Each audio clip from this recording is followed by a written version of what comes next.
history. We're really lucky today to be joined by Mike J., a historian who's also the author of the book Psychonauts, Drugs and the Making of the Modern World. So our academic officer, Sam, is going to be moderating today.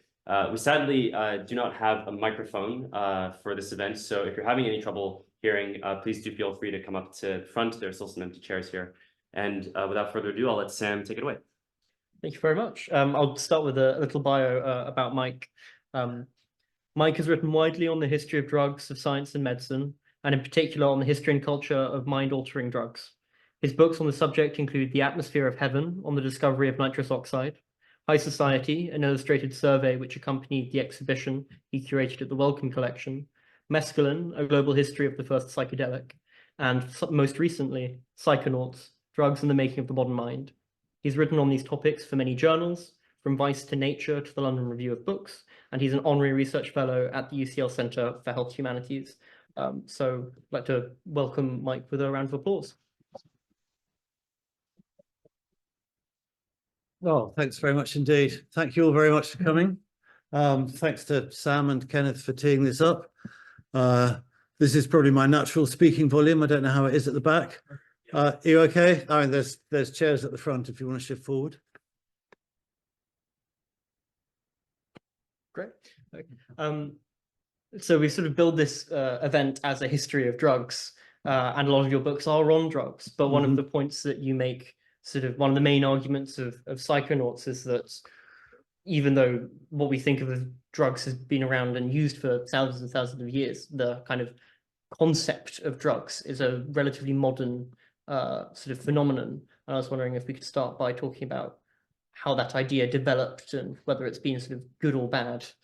Sure, yeah, and that also leads into the idea of psychedelics and where that came from. Yeah, this is kind of when I started writing about drugs, then I guess my assumption was, like most people, that they kind of appeared in the sort of 1960s or whatever, and they'd always been illegal. And but it was when I started digging into it, you find out quite quickly that that's not the case. And the idea of drugs that we have doesn't really appear until the 20th century, because before that, the word drugs existed, but drugs just meant anything you get at a pharmacy, you know, like drugstore, or like we still have Superdrug. And because until the 20th century, then a lot of what we call, what we think of as, quote, drugs today is, you know, you would find on pharmacy shelves, you know, cocaine and cannabis and heroin and so on. They weren't a separate category. They were just like sort of products among all the other products on the shelf. And they kind of disappeared from the pharmacy shelves around the end of the 19th century, the beginning of the 20th century. And that was particularly in the States, that was the progressive era. That was the era of sort of temperance and leading up to alcohol prohibition. And that was the point at which certain drugs started to be perceived as a problem. And that's when you first get the use of the word drugs as we use it now, which is kind of, I mean, we use it very confidently, but it's actually really hard to define. It sort of means psychoactive drugs, but obviously not all psychoactive drugs. We don't talk about coffee and beer as drugs, you know. So what job is this word drugs doing? If you look at the kind of very first uses of it, you can see it's being shortened down from kind of dangerous drugs or addictive drugs, or basically drugs that should only be taken under medical supervision. So I think that's the kind of that's the first meaning of drugs in this sense. And when it came in, then you know, people, as actually the pharmacy companies really complained and went, you can't use the word drugs to sound like a bad thing, you know, that's our entire product range. But you know, nevertheless, this idea of drugs kind of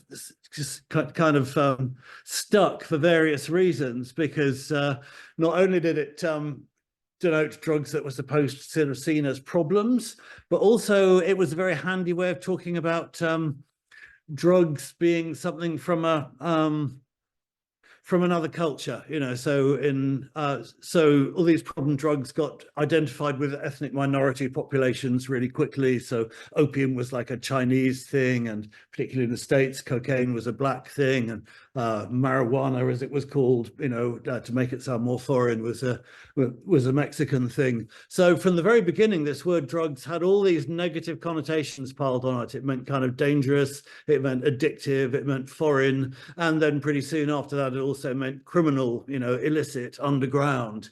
And that was pretty much the way things were, and for most of the 20th century.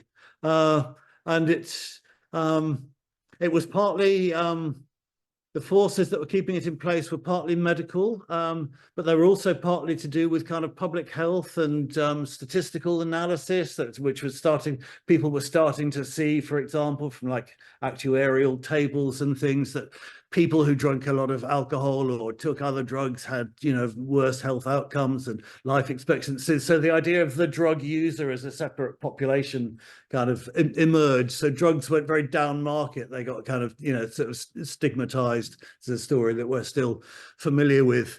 And in terms of the way that psychology changed at that point, that was sort of the beginning of behaviorism. People started to get less interested in kind of introspection and in drug experiences.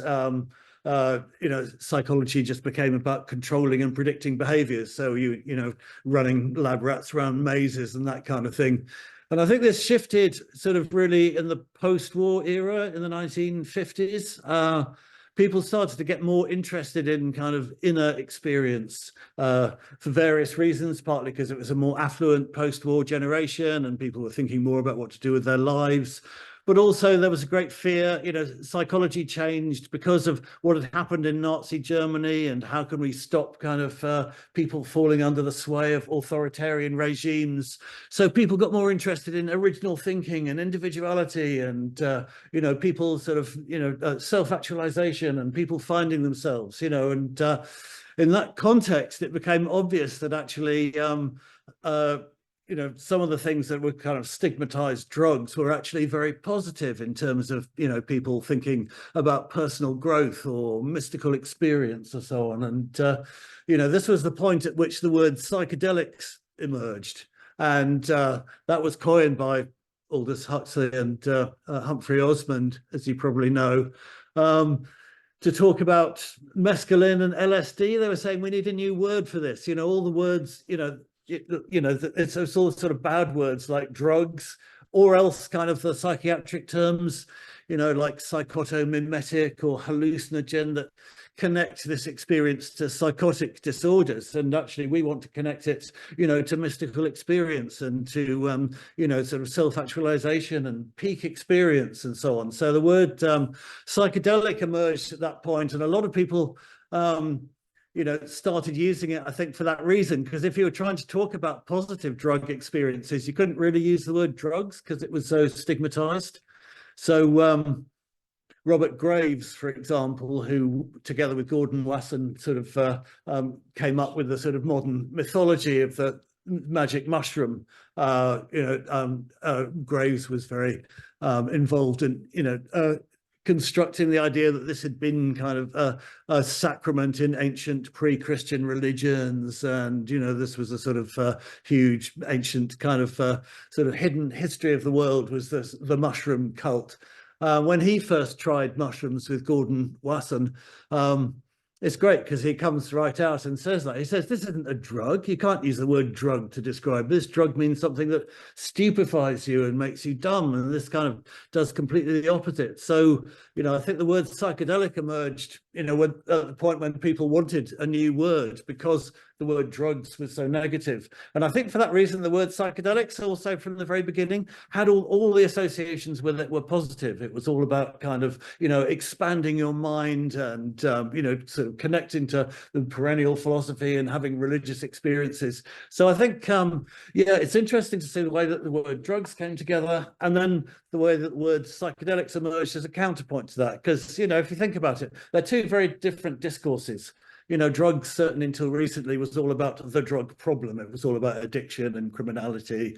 Psychedelics is a kind of different conversation from that. So I think we've got So I think, drugs and psychedelics sit on this kind of fault line, that there was an idea of modernity that emerged at the beginning of the 20th century, which was about kind of, mass culture and, sort of stamping out and getting rid of drugs. And then there was another idea that emerged in the sort of post-war years that was about, individuality and self-exploration. And, drugs, I think, still sit in our culture on the fault line between these two different ideas of what modernity is, different ideas of how drug experiences might fit into it. Do you think the concept of psychedelics then still has this sort of do you think the spiritual sort of sheen and associations of psychedelics have been a help or a hindrance to them in the sort of growing medicalization and scientific study of psychedelics?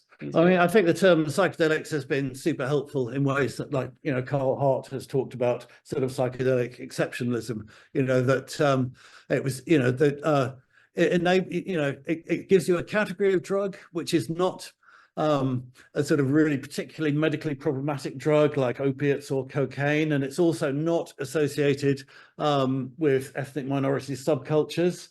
Psychedelic users are by and large middle class and well educated, and it's kind of it's a different language that enables people who are trying to push psychedelics forward in whatever way, whether as a sort of in terms of wellness or spirituality or in terms of medicine and therapy. It gives a way of disengaging that conversation from the rest of the conversation around drugs. Yeah. So in sort of disengaging from that wider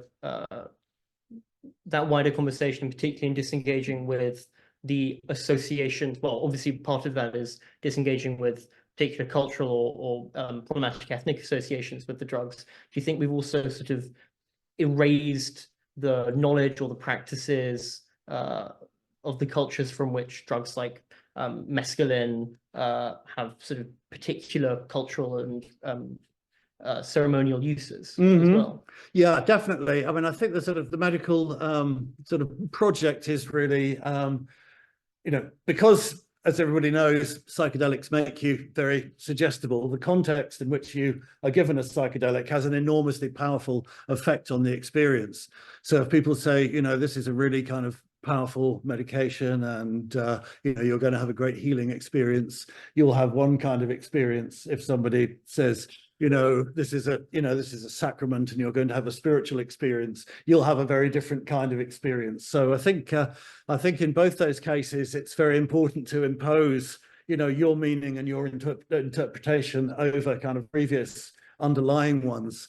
So yeah, I think if you look at something like mescaline, for example, which has a much longer history in the West, it was first sort of isolated in the from peyote in the 1890s, and it was sort of first synthesized in a laboratory in 1919. And at that point, you can really see the change, that because up until that point, whenever people are using it in clinical trials, they're using it in sort of cognitive psychology experiments and so on. And there's always like this little embarrassing bit about, it comes from this cactus that these Native American people have used. Then as soon as mescaline exists and is sold by Merck Pharmaceuticals as a white powder with all the other research chemicals, it's just mescaline, and nobody ever mentions this kind of complicated history to do with cacti and Native American people anymore. It becomes its own thing in the same way that cocaine did. If you look at the first when you got sort of coca leaf and coca wine things in the 19th century, then the packaging was always had kind of Incas and Aztecs and conquistadors on it, and it was all the scenes of the Andes. And as soon as cocaine became like a sort of a pure white drug, as they called it, all that disappeared. It just became a product of Western science. But yeah, I think that's also happened with respect to the way that the psychedelics were used in psychedelic counterculture from the 1960s onwards, which is a whole, very complicated culture in which all kinds of meanings and connections are established. There was a whole kind of language around that. And that kind of has to be overwritten for the medical thing to work. It doesn't really work kind of, if you're sort of pitching it as therapy and saying, we're just starting to discover, from these, look at these brain scans, these drugs have very powerful therapeutic effects effects. You don't really want to get into the whole business about, you know, Timothy Leary and the Grateful Dead and, you know, all these sort of other interpretations that have been put on them. So yeah, I think that's right. I think I think the sort of medicalization and the sort of psychedelics and the professionalization of them does involve overwriting previous forms of meaning. It's like it's a new act of meaning making, if you like. I think that ties nicely into the sort of the next theme I wanted to bring up, which is in both Psychonauts and Mescaline, there's always this tension between people who are using psychedelics for spiritual uses, people who are using them for medical uses, and people who are just using them recreationally.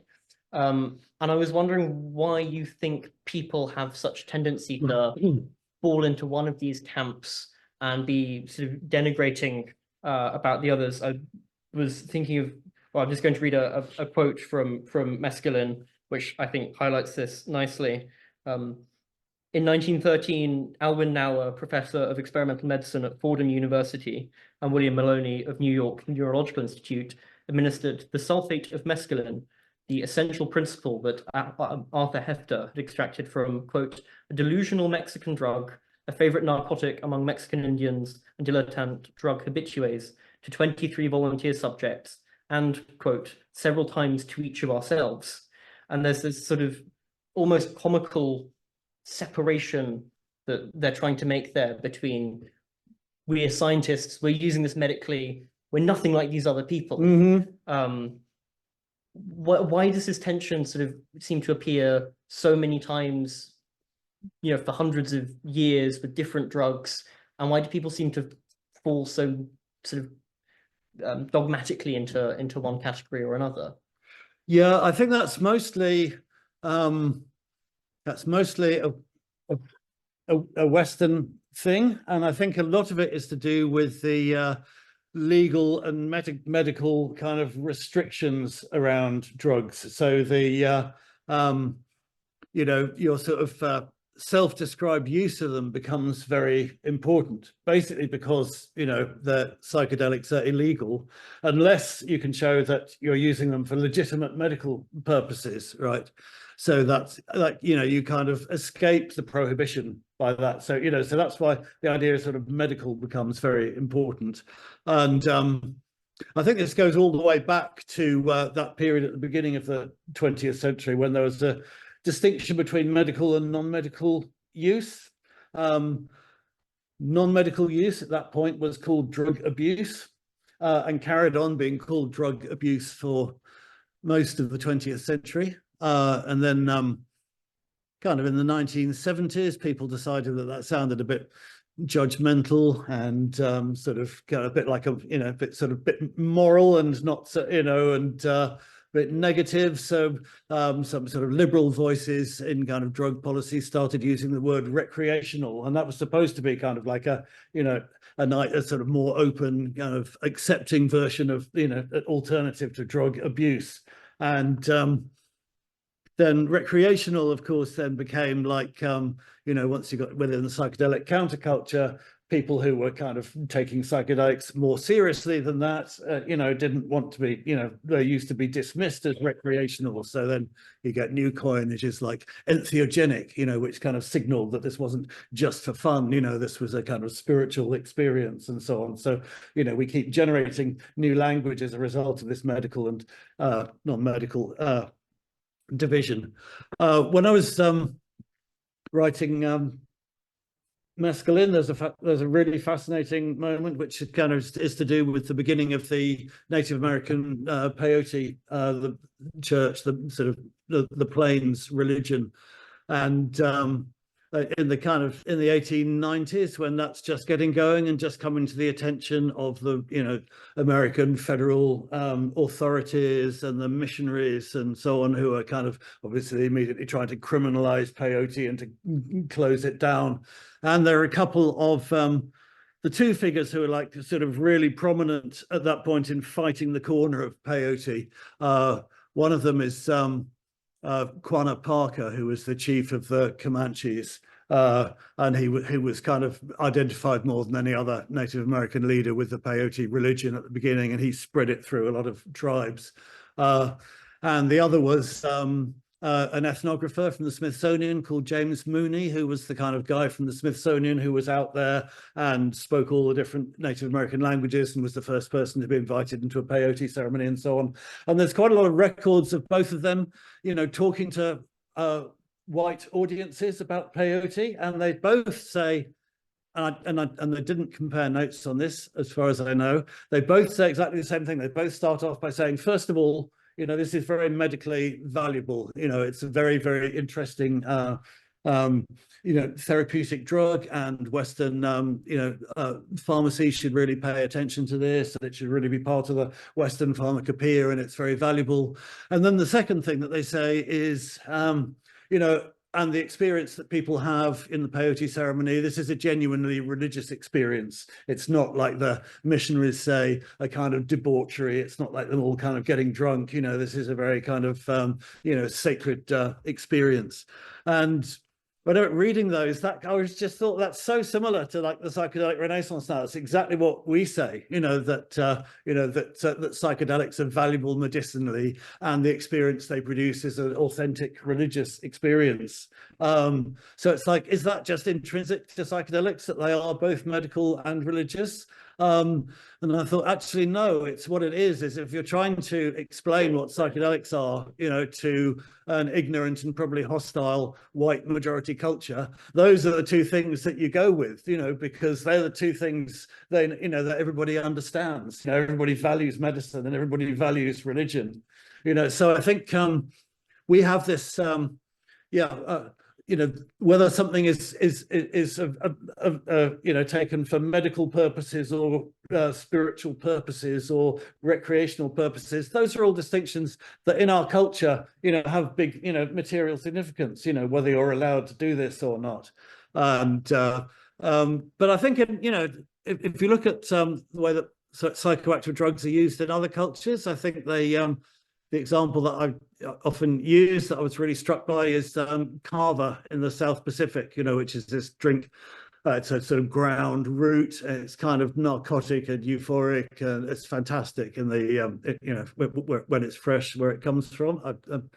And it's got a very, very rich culture around it, which is partly ceremonial. You know, if you're getting together for a wedding or something, then it won't just be kava. It'll be like a very particular type of kava, and a different type depending on whether you're the in-laws or, you know, whether you're the hosts, or, you know, it's so it's, you know, it's very kind of it's very sort of ceremonially and ritually ingrained in the culture, but it's also what we would call recreational, you know, on the islands where people use it, and people sit down, you know, in a little hut every evening kind of by the beach and sit around and drink it. And, you know, it's a very sort of feel good, it's a good vibe. And, but also if you're, you know, if you want a bit of space on your own, you can step out of the hut and go onto the beach, and you can hear the waves, and you might hear voices there, and you might hear voices of your ancestors, you know, so it could be spiritual as well. So, yeah, that kind of made me realize that, you know, we have all these little different pigeonholes in our sort of Western approaches to drugs, but actually most drugs just kind of wash over all of these. And if you think about it, I think, you know, cannabis and psychedelics are that, you know, it's not, you know, sort of mutually exclusive that you should have a good time and, you know, a meaningful, powerful experience, and something that's kind of, you know, sort of, you know, sort of really good for your mental health at the same time, you know. So I think yeah, so I think you're absolutely right that we do have all these different kind of categories of experience that we use, but I think that's the reason that we do that is because of the legal and medical structures of the culture that we're in.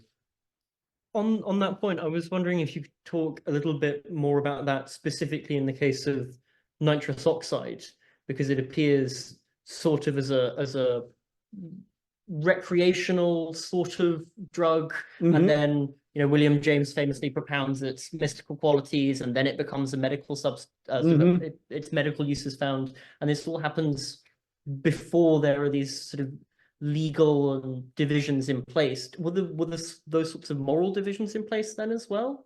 And if not, how does this sort of trichotomy develop? Yeah, well, nitrous oxide appears in the context of kind of a chemical and medical experiments in Bristol in 1799 among a very progressive group of people who are quite sort of demonized certainly by the London establishment. So it's seen from the beginning as something that's radical and revolutionary at the time of the French Revolution, and it doesn't find any sort of medical application.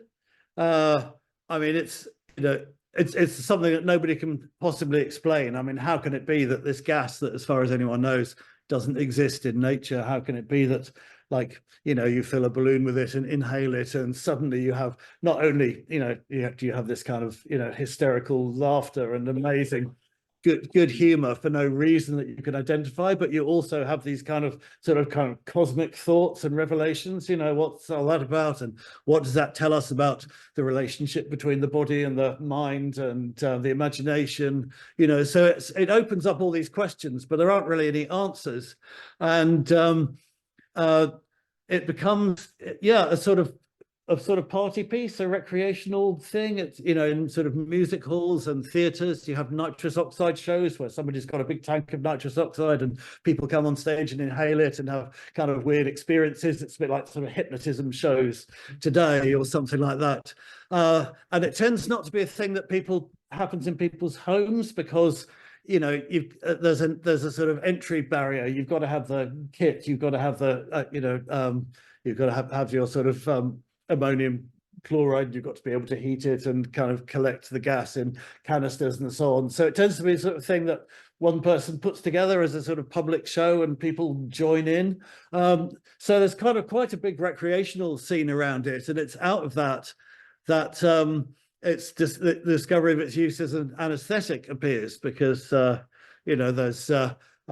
there's these big kind of crazy nitrous oxide shows in American carnivals, and people are taking nitrous oxide and staggering around, and there's sort of dentists and doctors in the audience notice that people are like kind of sort of banging their heads and their shins and kind of bleeding and can't really feel it, and that's when they start to think, well, maybe this would be good for dental surgery or whatever. So that's how it finds its medical application, is through this kind of very kind of low culture sort of popular public entertainment. And once it becomes an anesthetic and people kind of lose interest in it, so in the sort of the subjective experience that it produces, doctors start to say, oh, well, it's just a bit like sort of getting really drunk or something. But the main thing is that it knocks you out so that we can do surgery on you. And that's the point at which William James encounters it, and with one of the sort of few people who's still wandering around going, yeah, but what actually is this experience? And so then it becomes, then it's investigated by the sort of societies of psychical research, and you have these very proto-psychedelic conversations about what's happening during these out-of-body experiences. Where is my mind going? Is it going to another direction, dimension? If I meet entities, are those entities real? Very much the kind of conversations that we have these days around DMT and ketamine, but people are having them at that time around nitrous oxide and ether and chloroform. So do you think this division is starting to break down now with sort of increased amounts of psychedelic tourism and psychedelic therapy, or is that just entrenching this division? No, I think it's, I think that sort of 20th century category of drugs, it was really clear what drugs were, because you had to, you bought them from a sort of dodgy criminal on the street, as opposed to, getting them from the doctor's prescription. But there are so many kind of gray areas now where that's breaking down, with kind of substances like cannabis that are starting to be available for legal sale, the sort of dark web and all the sort of grey markets on the internet. So there are lots of kind of more hybrid substances at the moment, I think we've got the situation in terms of drug policy generally is that the choice really that's ahead of everybody is you know, do we properly legally regulate this and put in all those levels of regulation and checking that we need to, and kind of, you know, making sure that everything sort of lists its, you know, strength and purity on the package. And then you've got to have something, you know, and, you know, lots of people are going down that route in different ways, you know, lots of states in the US with cannabis, for example. But the alternative, which is kind of sort of, you know, which is what happens here, is like it's much cheaper and easier just to like talk tough about drugs and say how bad and how evil they are, and then actually not really do much about enforcing the laws. Or then you open up this huge kind of grey area of sort of potential corruption, you know, where you can apply the drug laws to people who you think are problematic, and, you know, not to, you know, your middle class psychedelic users who probably got families with good lawyers or whatever, you know. So we kind of, in that's the kind of, that's the path of least resistance, you know, that we're sort of going down at the moment. And I think in that area that, you know, then they become like large grey areas of, you know, where drugs are kind of sort of semi-legal, you know, technically illegal, but semi-legal for some people more than others.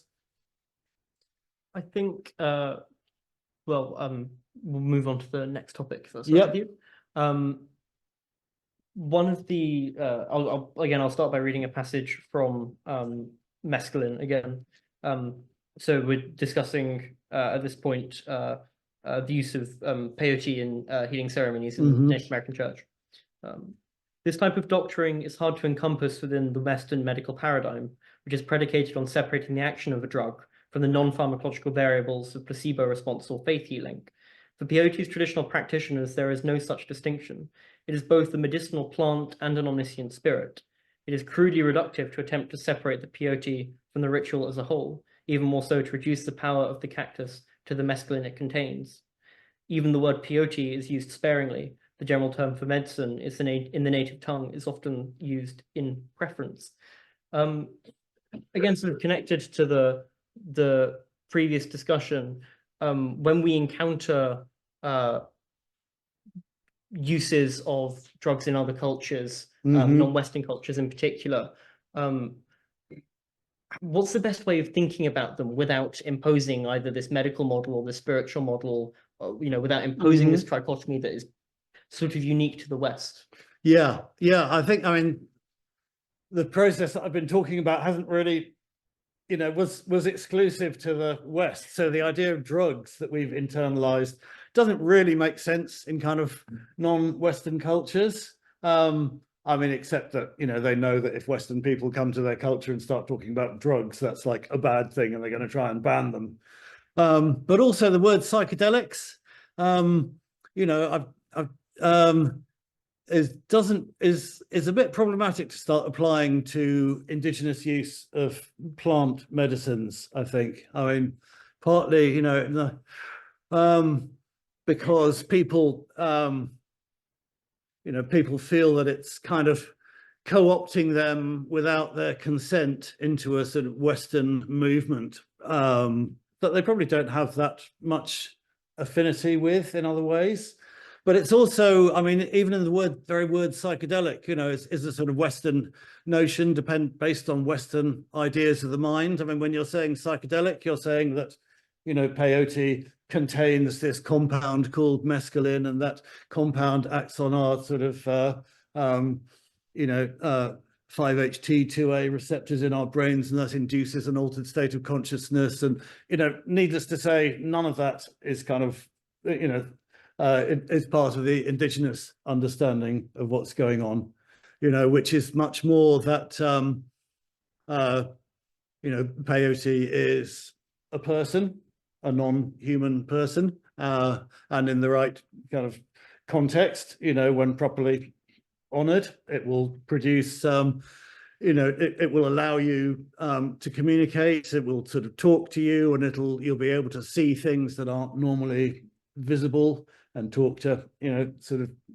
of people that you can't normally talk to.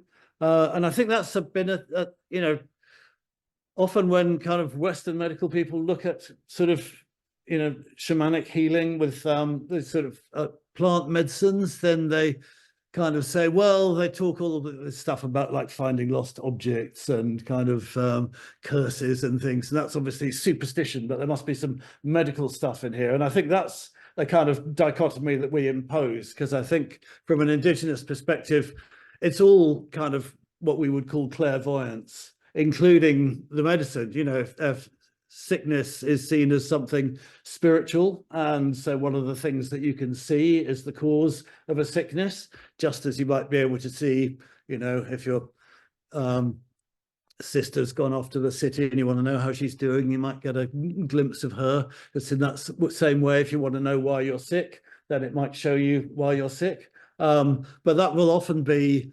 something that we would not think of as a medical cause. Often it would be a curse, for example. Somebody's cursed you, and there's a lot of that in kind of indigenous healing, which gets very kind of down and dirty and very messy, you know, in terms of sort of community politics. So I think, you know, that's, yeah, it's not really about, I mean, we tend to think of the experience as being something that happens in our brains or in our heads and changes our consciousness.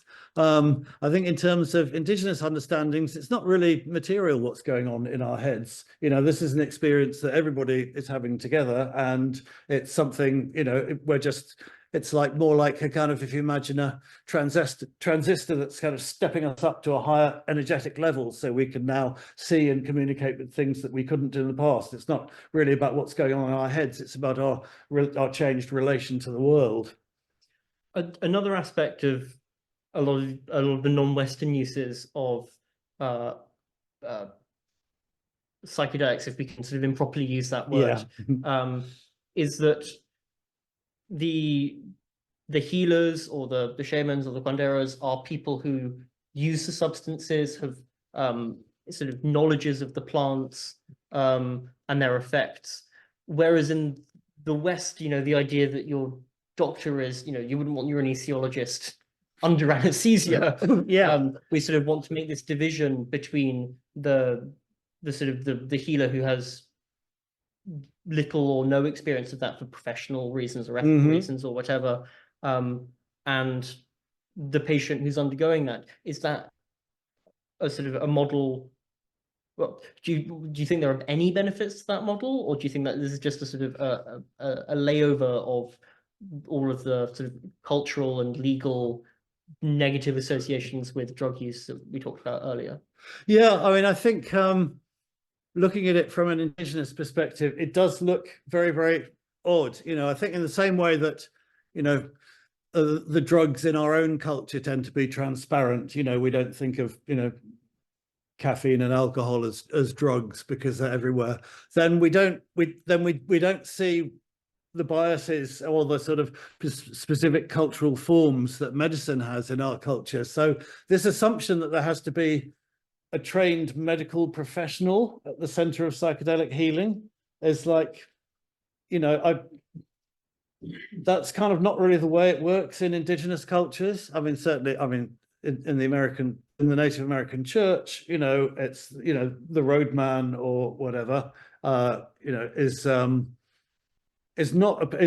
takes great pains not to set themselves up as somebody with special magical powers. You know, they all the wands and the drums and all the sort of sacred stuff all gets passed around, you know, before the ceremony, so everybody can kind of touch it and feel it, and, you know, but also to make the point that, you know, we're all here, our own consciences, we're all our own priests, nobody's got any power.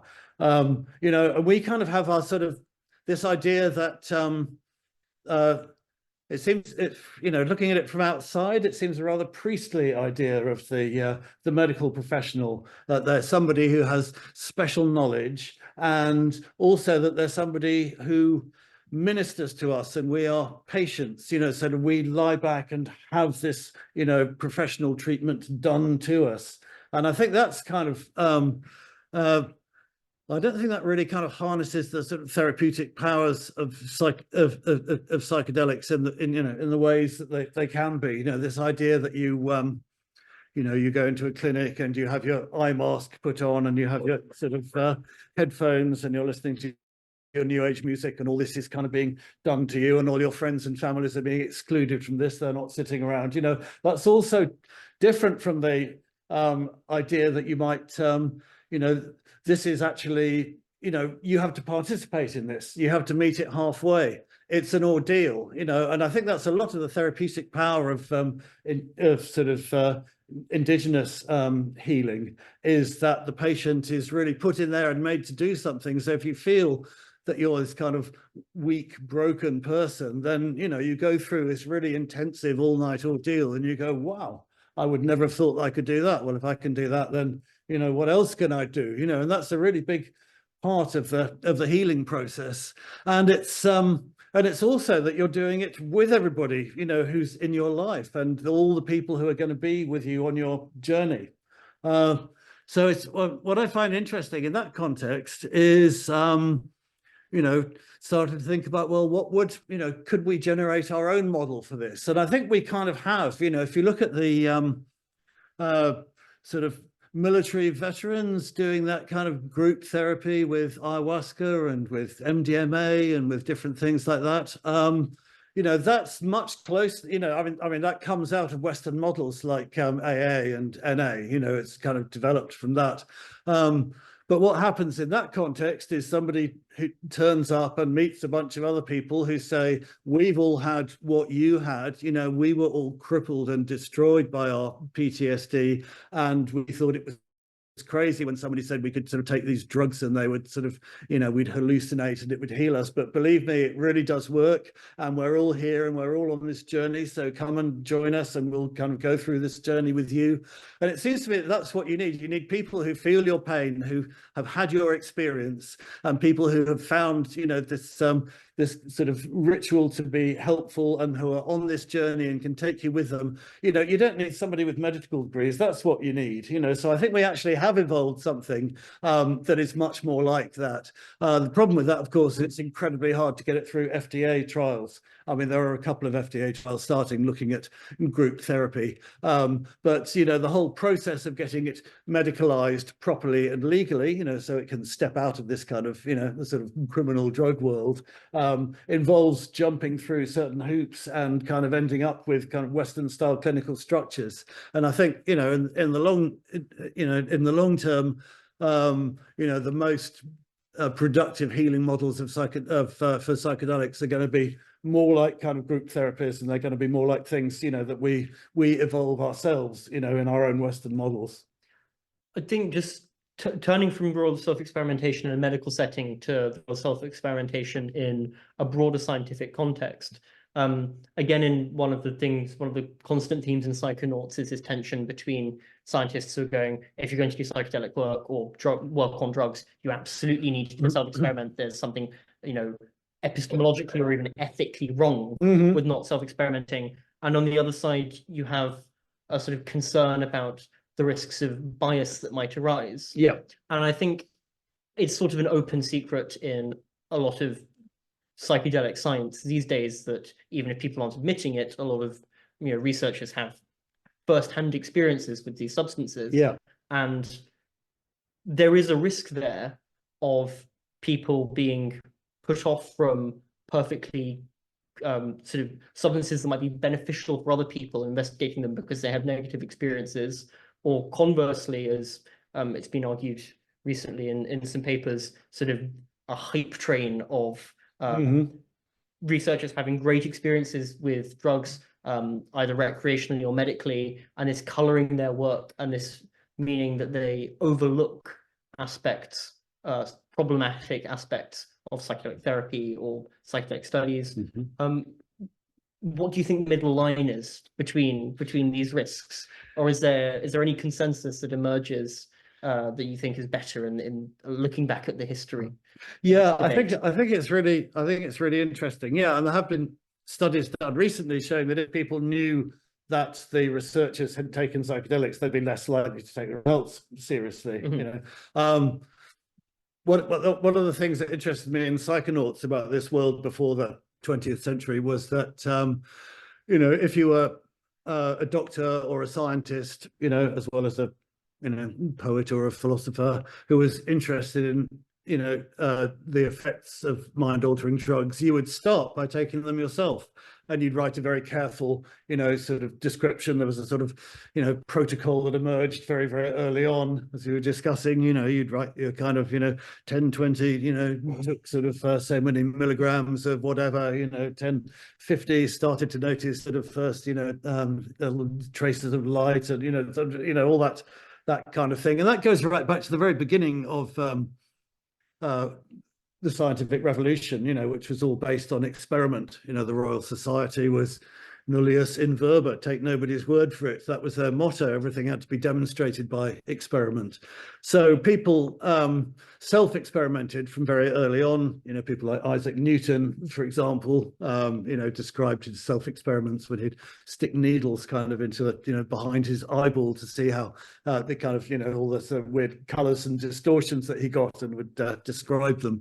And then when kind of, drugs like nitrous oxide came along, and then sort of in the 19th century, all these ether and chloroform and hashish, and the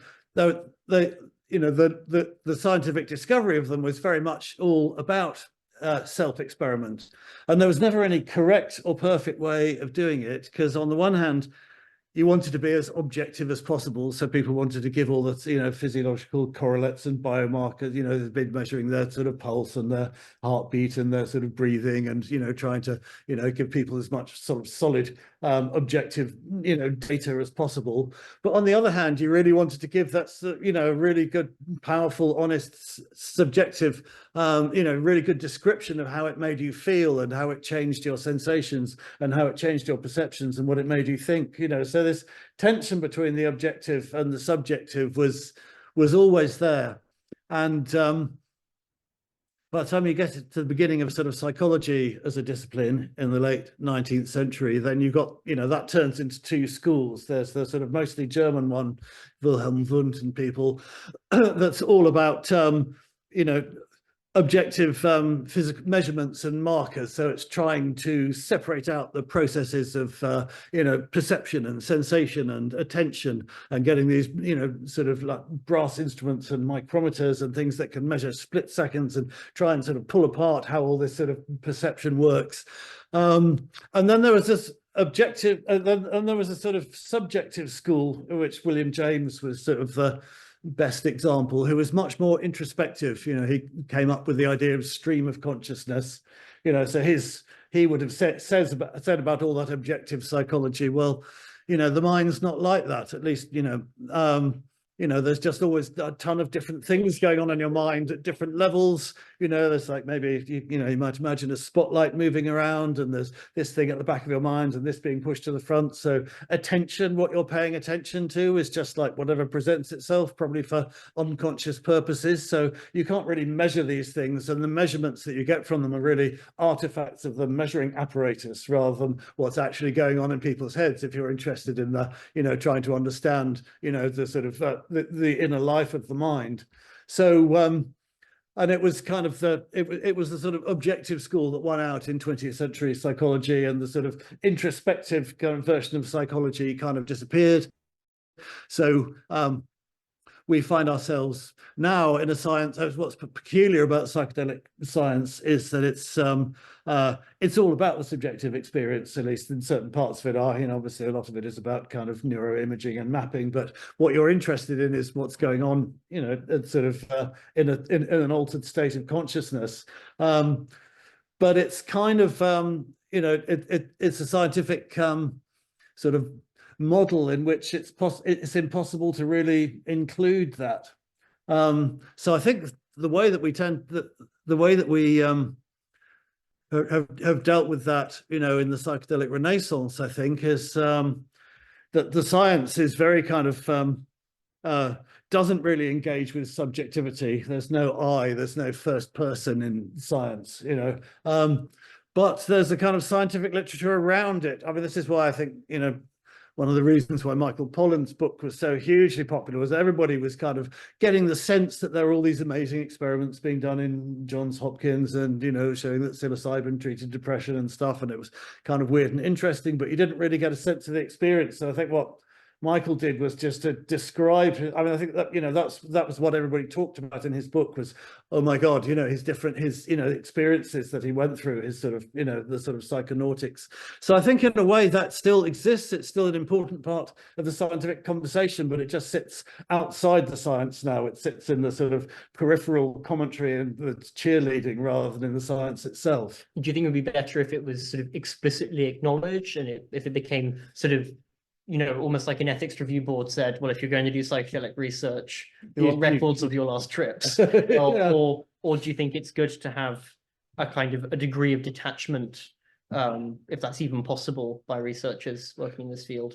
No, I mean, I think it has to be the way that it is, you know, and that has to be kind of blind in terms of not knowing whether the researchers have taken psychedelics or not, although you kind of suspect that they have, and like, why would you be working in the field if you hadn't? I mean, there are some, you know, I mean, there are some prominent examples. People who are, you know, are not very interested in it because they came into it through pharmacology or some other discipline. Mm-hmm. But yeah, I think it's just odd. It makes the science slightly incomplete. It makes it slightly difficult for the sort of researchers working in the field to know whether or not, you know, to include their own experiences. I mean, I think, yeah, I think it's just a very odd thing to do if you think about it, you know, to try and study the psychedelic experience in ways that excludes the psychedelic experience. But, you know, that is where we are. And, you know, this is all happening in a wider culture where all those kind of gaps about experience and meaning are being filled in outside the science. We've been talking for about 50 minutes, so I'm going to open the floor to questions now, if anyone has any questions. Go. So I read recently that like DeepMind or something that just run model and found millions of potential new psychedelic drugs, and I wonder what you think about the future of the psychedelic experience, or just psychoactive chemicals in general. Like, are we going to discover whole new classes of you know, dissociatives and psychedelics that might come up with new names, new classes of drugs? How might that change in the future?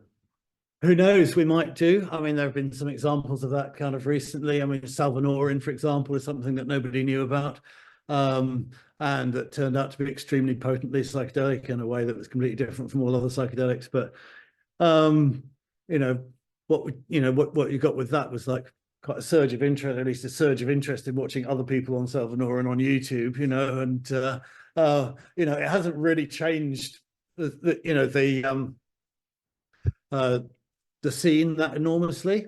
I think it's incredibly hard to predict. You know, I mean, it would have been very hard to predict something like ketamine, which had kind of sat around for ages as in the sort of veterinary context, suddenly becoming like a really popular street drug and so on. A lot of it is about, you know, because you're talking about a criminal marketplace, you know, it's controlled by kind of organized crime cartels. Things move in ways that are not necessarily responses to what users want. Suddenly there's just a whole ton of this and it's cheap, and then it gets clamped down on and it disappears and something else appears. So there's a kind of there's a sort of randomness to the way that you know, drug cultures and drug trends move, and you know, but then something like nitrous oxide that suddenly appeared. Well, what's so interesting to me, having written about kind of the origins of that, is that a lot of that I think was about the balloon, you know, because nitrous oxide was around in the 60s, but only in like big chemical tanks, and, you know, where it's really easy to asphyxiate yourself, and there were nitrous oxide deaths, and it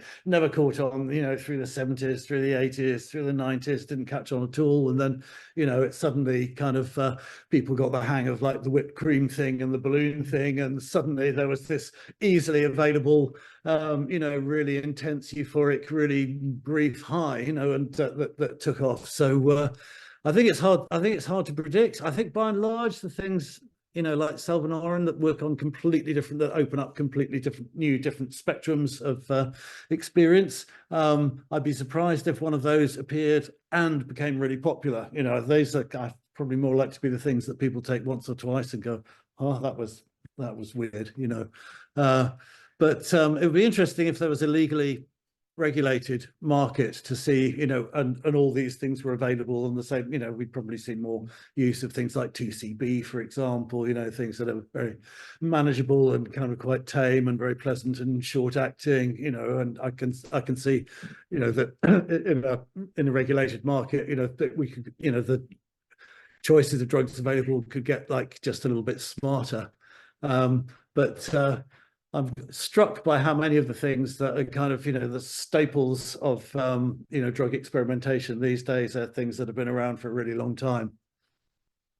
I mean, there was a period where that sort of wasn't the case with the research chemical boom. Mm-hmm. Just forgot my question. I'm really sorry. I'm gonna follow up with that. But no, I'll take another audience question. I've nattered on too long. Yeah, boy. I actually was trying to ask about that. Awesome. Yeah, go On ahead. a similar line, like going Yeah. back in history, just curious if you have any thoughts or comments on sort of the post-Shulgin, quote unquote, designer or research chemical era and what that history looked like and what it meant for the psychedelic culture as it is now. Yeah, I mean, in a way, I feel that we're not short of psychedelic compounds or psychoactive compounds generally, and I think you know, particularly in terms of the medical model, when people are trying to find something that they can patent, you know, and then license, a lot of sort of emphasis gets put on, you know, little molecular tweaks here and there. But I think, you know, I think in a therapeutic context, you know, if the context is right and the person knows what, you know, what they want to get out of the experience, I think it's kind of probably not that important whether that happens on psilocybin or MDA or on, you know, sort of, 5-ATO DMT or whatever, you know. And the problem is not that we kind of need more different compounds to have more new experiences. I think the capacity for new experiences is kind of within us, and, you know, the uses to which we put what we've got. Yes, in the top neck. Yeah, thank you. I was just wondering what you think of the labs that are working on creating analogues of these drugs that are non-hallucinogenic, which obviously jumps some of the legal barriers, but is potentially missing the point. Or maybe you think that that's a beneficial step that will kind of eventually help the movement, or whether that's actually undoing some of the work that's been done. Yeah, I mean, I think with a lot of that, I mean, it makes sense if the question that you're asking is, how do we make money out of this? You know, because then obviously the answer to that is, well, you have to have lots of very highly qualified medical professionals, and you have to use this kind of special sort of patented, so I think that, you know, this is part of the kind of way, you know, the sort of the endless kind of attempting to jump through regulatory hoops and so on. My feeling is, though, that the clinical sort of medical therapeutic profession is really not very geared up at the moment for the idea of people having, you know, very long sort of multiple hour, extremely intense experiences. That just seems to be completely foreign to clinical medicine. So I think if you could come up with, you know, non-psychoactive psychedelics, I'm sure you could get them you know, if you could then get them FDA approved, I'm sure you'd find lots of doctors who kind of want to use them and big them up and prescribe them. And my feeling is that they would be easier to manage, so they might kind of make their way out into medical practice more easily, but then their effect would probably be kind of less significant. They'd probably be a bit like a new generation of SSRIs or whatever. So I think there might be a bit of trade-off in the future between whether we want something that's very easy for the medical profession to manage, but it's probably going to be, you know, fairly sort of minor in its effects, you know, versus something that would be, you know, a huge conceptual revolution, you know, for Western clinical medicine. And I think, you know, might take Western medicine in lots of, you know, very positive directions, but you know, it might be quite hard. You know, that might be quite a long, hard road. Yes. You spoke about in the indigenous sensitivity almost being like embodied in the experience, and it almost speaks to you as a person in and of itself. And I kind of think about how psychedelics today are more like a means to an end. I'm wondering, firstly, is there more to say historically about psychedelics being like an embodiment of nature? And secondly, do you think we've lost that? Yeah, I mean, I think peyote in the Native American church is really interesting. In that context, there's a medical anthropologist who was here actually at Oxford, Joe Calabrese, wrote a really good book about this. He did 2 years working on the Navajo reservation in New Mexico as a clinical psychiatrist, so working with substance use disorders and kind of, you know, sort of serious mental health issues. And during those 2 years, he also joined the local chapter of the Native American Church. And his conclusion after 2 years of that was that the Native American Church had a lot more to offer, you know, particularly sort of young Native American people than, you know, Western clinical medicine. And it operated in a very different way. And it's partly, you know, this, I mean, we kind of think it depends how much trust we have in kind of doctors in white coats. You know, if we believe what they say and they give us this medicine, you know, that's going to work for us. You know, if the Western doctor in a white coat is a bit of a scary figure for you, you know, it's for a lot of Native American people, then that medicine probably doesn't work so well. Joe Calabrese sort of has a really good formulation of how it works in the Native American context, which he calls therapeutic implotment.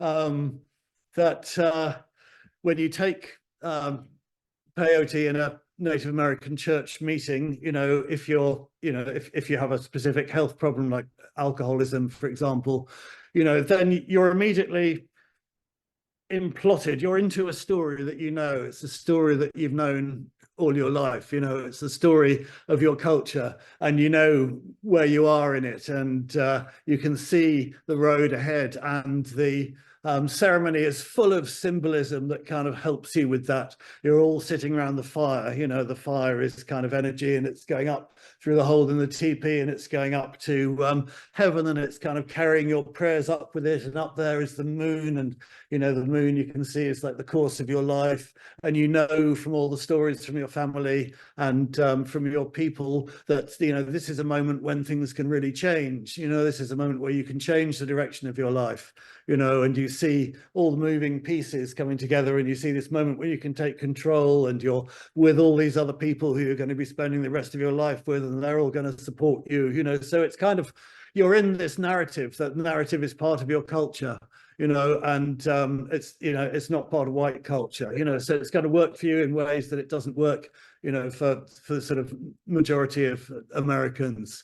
And yeah, I think that's kind of so it's part, you know, yeah, I mean, it's partly about kind of seeing the sort of bodies of, you know, forces of nature as something that are acting on you directly, but it also, you know, it kind of parallels the idea that in, you know, neuroscientific terms, you know, sort of ideas of neuroplasticity, and, you know, you're creating a moment where, you know, you can rewrite the script of your life. You know, that's the kind of narrative that the sort of neuroscience and Western psychotherapy is heading in as well. And so you can see it's doing a similar job, but in a very different way, in a way that's particularly tailored to the people, you know, who are running it and using it.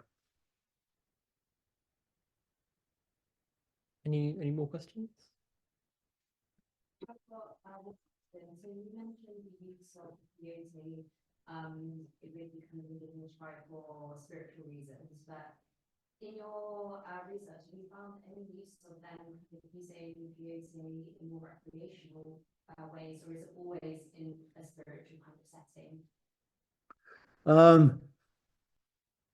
Peyote was kind of used medicinally in non-ceremonial contexts, and quite a lot of indigenous groups kind of have it as a medicine, and it was kind of traded as a medicine on the sort of Texas-Mexico border for people who used it in all kinds of ways, like you would, kind of boil it up, mash it up, and kind of soak bandages in it and apply them to wounds and things. So, lots of kind of straightforward sort of medical uses like that. But it's kind of really, the Native American church only really got going kind of once the the Plains tribes were in forced captivity on the reservations. And a big part of that is that singing and dancing were banned on the reservations. So after the ghost dance, which was like kind of seen, which was a sort of millenarian movement that the American federal government saw as a kind of, dangerous insurrection and millenarial movement. And after that, all those big dances were banned and all the singing was banned. And and the point of the dancing and singing was that kind of, group trance thing, which is so central to those cultures, which they suddenly couldn't do anymore. And that's the point when peyote appeared. And so peyote was kind of a way of doing that, of having that group trance experience. So I do, people have said to me, they don't, that, if singing and dancing hadn't been prohibited, they probably wouldn't have adopted peyote in the first place, because that was all they really wanted.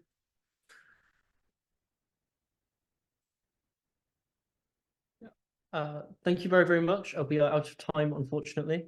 Thanks. There's one more thing I was going to mention, as we were talking about the regulation and legalization and stuff. Have you come across the Transform guide that's just appeared? How to regulate psychedelics. I have a couple of spare copies which I can give you to pass around, but I'd really recommend looking at that, because that there's an enormous amount of conversation about regulating psychedelics, but it's almost all about regulating it for medical use and how that would work. And that's obviously only going to be like a very, very tiny percentage of the amount of psychedelic use in the future. The large amount is going to be non-medical, and we need to start thinking about ways that might be kind of legally regulated, from kind of membership clubs down to kind of non-profits, and through to sort of retail and all those different areas of licensing. So if anybody's interested in that conversation, I think this is the best thing that's come out about it. So I've got a couple of copies I can leave with you, and it can be downloaded free online. Thanks very much. That's all right.